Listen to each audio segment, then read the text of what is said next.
नमस्कार, मराठी मंडळीवर तुमच्या सगळ्यांचं स्वागत आहे। एकेकाळी शरद पवारांचे जवळचे मानले जाणारे हसन मुश्रीफ यांनी अजितदादांसोबत जाणं पसंत केलं आणि त्यामुळे हसन मुश्रीफ यांच्या विरोधात भाजपचा दिग्गज नेता आणि देवेंद्र फडणवीस यांच्या जवळचा व्यक्ती फोडून त्यांना हसन मुश्रीफ यांच्या विरोधात पवार मैदानात उतरवण्याच्या तयारीत आहेत।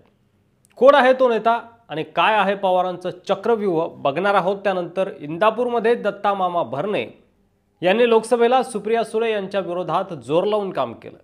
त्यामुळे दत्ता मामा यांच्या विरोधात इंदापुरात हर्षवर्धन पाटील यांच्यावर जाळं फेकण्याची पवारांची तयारी कुठपर्यंत आली आहे आणि भाजपचे संकटमोचक गिरीश महाजन यांना यावेळी पराभूत करण्याची पवारांची प्लॅनिंग पूर्ण झाली आहे। ती कशी झाली आहे पूर्ण ते देखील बघणार आहोत। भाजपचे कोणते नेते पवार फोडत आहेत आणि कोणते 3 नेते पवार पाडत आहेत, चला तर बघूयात। सुरुवात करूया हसन मुश्रीफ यांच्यापासून। देवेंद्र फडणवीस यांचे निकटवर्तीय म्हणून ओळखले जाणारे समरजित सिंह घाटगे आगामी निवडणुकीत राष्ट्रवादी काँग्रेस शरद पवार गटाची तुतारी हातात घेण्याची चिन्ह आहेत।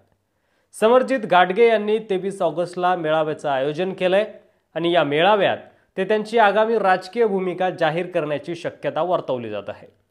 राष्ट्रवादी काँग्रेस शरद पवार गटाच्या वतीनं सुप्रिया सुळे आणि स्वतः शरद पवार हे गेल्या काही दिवसांपासून समरजित सिंह घाटगे यांच्या संपर्कात आहेत असं देखील बोललं जात आहे आणि घाटगेंनी राष्ट्रवादी शरद पवार गटाकडून निवडणूक लढावी यासाठी त्यांना गळ घातली जात आहे।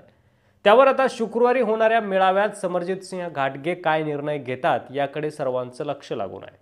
समरजित घाटगेंनी शरद पवार गटात प्रवेश केल्यास त्यांना कागल या विधानसभा मतदारसंघातून उमेदवारी दिली जाऊ शकते। राष्ट्रवादी काँग्रेसमधील फुटीनंतर कागलचे आमदार हसन मुश्रीफ अजित पवारांसोबत गेले। आगामी विधानसभा निवडणुकीत महायुतीमध्ये कागल मतदारसंघ राष्ट्रवादी काँग्रेस अजित पवार गटाला सुटणार आहे असं निश्चित मानलं जात आहे आणि त्यामुळे पारंपरिक विरोधकांचा प्रचार करण्याची वेळ समरजित घाटगे यांच्यावर येणार आहे आणि त्यामुळेच त्यांनी शरद पवार गटात जाण्याचा निर्धार केल्याचं बोललं जात आहे। त्यांनी राष्ट्रवादीची तुतारी हाती घेतली तर मुश्रीफांना ही निवडणूक अवघड आहे, तसंच भाजपलाही मोठा धक्का बसणार आहे असं बोललं जात आहे। यावर तुम्हाला काय वाटतंय, तुमचं मत कमेंट नक्की करा। तर पुणे जिल्ह्यातील इंदापूरचे भाजप नेते आणि मंत्री हर्षवर्धन पाटील हे देखील शरद पवार यांच्या संपर्कात आहेत अशी माहिती सूत्रांनी दिली आहे। इंदापूर विधानसभा मतदारसंघात उमेदवारी देण्यासाठी शरद पवार गटाकडून चाचपणी सुरू असल्याची माहिती समोर येते आणि हर्षवर्धन पाटील यांची मात्र सध्या वेट अँड वॉचची भूमिका असल्याचं कळतंय। महायुतीत इंदापूरची जागा अजित पवार गटाला जाण्याची शक्यता आहे। महायुतीकडून हर्षवर्धन पाटील यांना अद्याप शब्द देण्यात आलेला नाहीये। गेल्या काही दिवसापासून हर्षवर्धन पाटलांचे गावभेट आणि दौरे सुरू आहेत, त्यामुळे त्यांना विधानसभा लढवायची आहे हे निश्चित आहे आणि आता जागा अजित पवार गटाला सुटली आणि हर्षवर्धन पाटील शरद पवार गटात गेले तर दत्ता मामा भरणे विरुद्ध हर्षवर्धन पाटील अशी लढत आपल्याला इंदापूरमध्ये बघायला मिळू शकते। त्यानंतर भारतीय जनता पक्षाचे संकटमोचक अशी ग्रामविकास मंत्री गिरीश महाजन यांची प्रतिमा आहे आणि ही प्रतिमाच आता त्यांची खरी वैरी होती आहे की काय अशी स्थिती आहे। जामनेर विधानसभा मतदारसंघात सध्या तशी राजकीय पावलं त्या दिशेने पडत आहेत।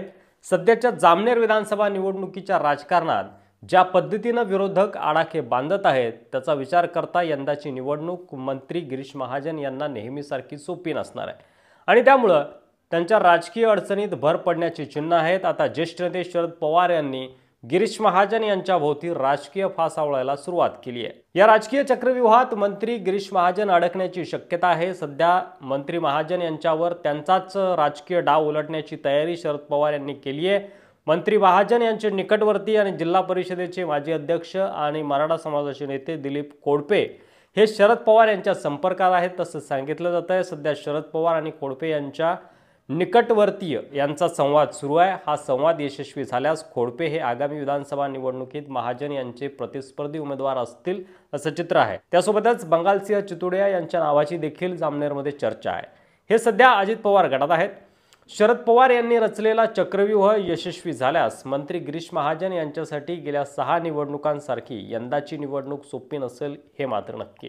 तर हे होते 3 नेते जे पवारांच्या टार्गेटवर आहेत। पवारांचा हा डाव यशस्वी होणार का यावर तुम्हाला काय वाटतंय, तुमचं मत कमेंट बॉक्समध्ये लिहायला विसरू नका आणि असेच संबंधित व्हिडिओ पाहत राहण्यासाठी मराठी मंडळीवर नवीन असाल तर सबस्क्राइब करा, व्हिडिओ जास्तीत जास्त शेअर करा। धन्यवाद।